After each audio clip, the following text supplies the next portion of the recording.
రేపు 12 సోమవారం. కొబ్బరికాయతో ఈ చిన్న పని చేస్తే చాలు, మీకు ఉన్న అప్పులు కష్టాలు అన్నీ పోతాయి, కోట్లు వచ్చి పడతాయి.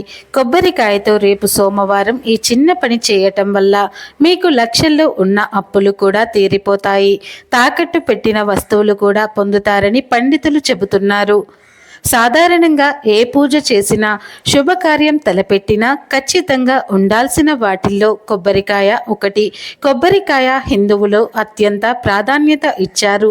ఎందుకంటే ప్రతి దేవునికి అత్యంత ప్రీతికరమైన నైవేద్యాలలో కొబ్బరి ఒకటి. అయితే ఆ కొబ్బరికాయతో కొన్ని పరిహారాలు చేస్తే జీవితం లోని సమస్యల నుండి బయటపడవచ్చునని మీకు తెలుసా?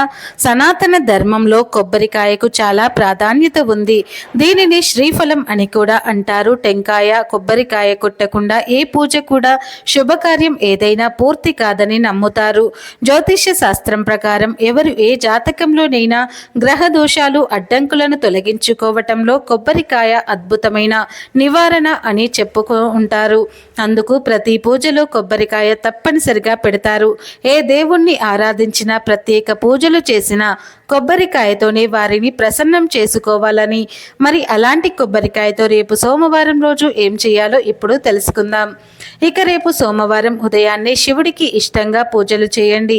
శివ పూజకు సంబంధించినవి అన్ని సిద్ధం చేసుకోండి. మీరు ఈ పరిహారం చేసే రోజున తల స్నానం చేయాలి. అలాగే ఇంటిలో మాంసాహారం వండకూడదు. పూజకు కావలసినవన్నీ సిద్ధం చేసుకున్న తర్వాత ఒక కొబ్బరికాయను తీసుకోండి. దానిని శుభ్రంగా కడిగి పసుపు రాసి బొట్లు పెట్టండి. ఇక శివుని పటం ముందు ఒక ప్లేటుని పెట్టి ఆ ప్లేట్లో కొబ్బరికాయను పెట్టండి. ఇక ఇప్పుడు శివుడికి మరియు కొబ్బరికాయకు కలిపి పూజ చేయండి. పువ్వులు సమర్పించి దీపం పెట్టి అక్షింతలు చల్లండి. దీపం చూపించి నైవేద్యం పెట్టి హారతి ఇవ్వండి. పూజ పూర్తయిన తర్వాత మీ సంకల్పం చెప్పుకోండి. ఈ పరిహారం చేయటానికి గల కారణం చెప్పుకోండి. మీరు ఉద్యోగంలో, వ్యాపారంలో సమస్యలు ఎదుర్కొంటున్నా, విద్యాపరంగా సమస్యలు ఎదుర్కొంటున్నా ఈ పరిహారం చేయవచ్చు. ఇలా కొబ్బరికాయని శివుని పటం దగ్గర పెట్టి వదిలేయండి. ఇక అదే రోజు సాయంత్రం కాళ్ళు చేతులు కడుక్కొని శివుడికి నమస్కరించుకొని ఆ కొబ్బరికాయని తీసుకుని మీ ఇంటికి దిష్టి తీయండి. ఇలా దిష్టి తీసిన తర్వాత ఆ కొబ్బరికాయను వేప చెట్టు మొదట్లో కానీ, రావి చెట్టు మొదట్లో కానీ పాతి పెట్టండి. ఇలా పాతి పెట్టి మా సమస్యలన్నీ పోవాలి అని అనుకొని వెనక్కి తిరిగి చూడకుండా ఇంటికి వచ్చేయాలి. మళ్ళీ కాళ్ళు చేతులు కడుక్కొని లేదా స్నానం చేయండి.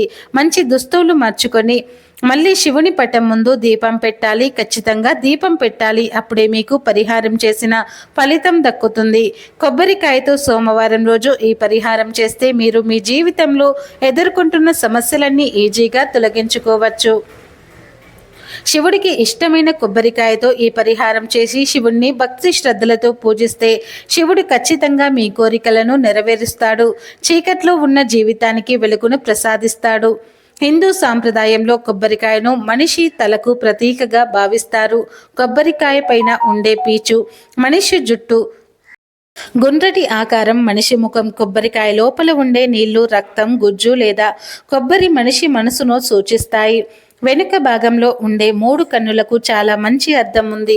ముక్కంటిగా పిలువబడే శివుడి 3 కన్నులకు ఆ 3 గుర్తులు సూచిస్తాయి. కొబ్బరికాయ పగలగొట్టడం వెనుక అంతరార్థం ఉంది.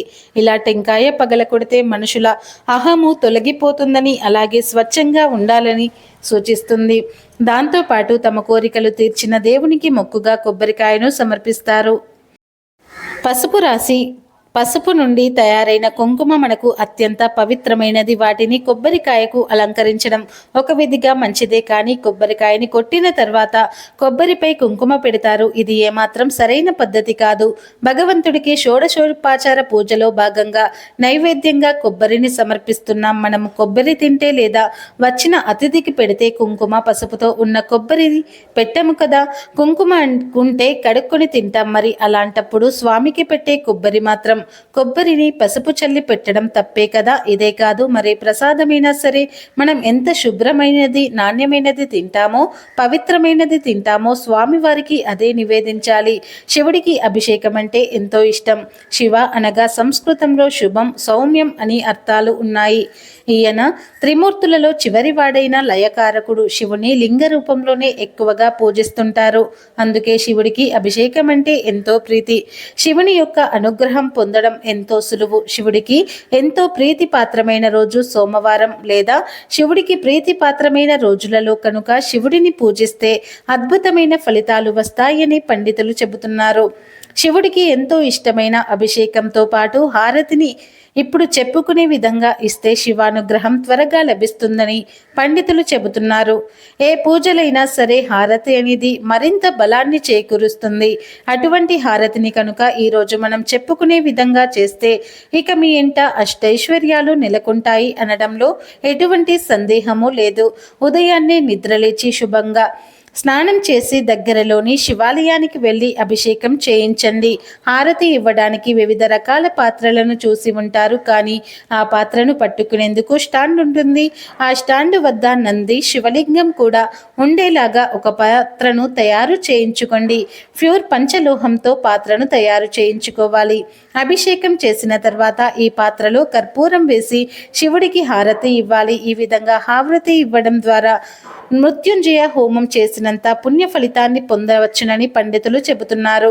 హారతిలో 2 లవంగాలను కొంచెం జటామాంసి పొడిని వేసి హారతి ఇస్తే అద్భుతమైన ఫలితాలు పొందవచ్చు.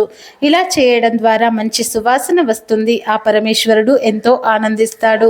శివుడు ఎంతో దయా హృదయం కలవాడు. కేవలం నేటితో అభిషేకించినా చాలు వరాలు ఇస్తారు. మరి అటువంటి శివుడికి ఎంతో ఇష్టమైనది అభిషేకం. హారతి శివుడికి ఇష్టమైన పనులను చేస్తున్నాం కనుక ఆయన చాలా త్వరగా మిమ్మల్ని అనుగ్రహిస్తాడు. నిజానికి శివుడొక్కడే కాదు, శక్తి స్వరూపమైన దేవతలు కూడా ఈ విధంగా హారతి ఇస్తే మంచి ఫలితాలను పొందవచ్చునని, శత్రు బాధలు తొలగి అష్టైశ్వర్యాలు నెలకొంటాయని పండితులు చెబుతున్నారు. కనుక మీరు కూడా ఈ విధంగా సోమవారం రోజు శివుడికి ఇతర రోజులలో దేవీ దేవతలకు ఇప్పుడు మనం చెప్పుకునే విధంగా హారతి ఇచ్చి శుభ ఫలితాలను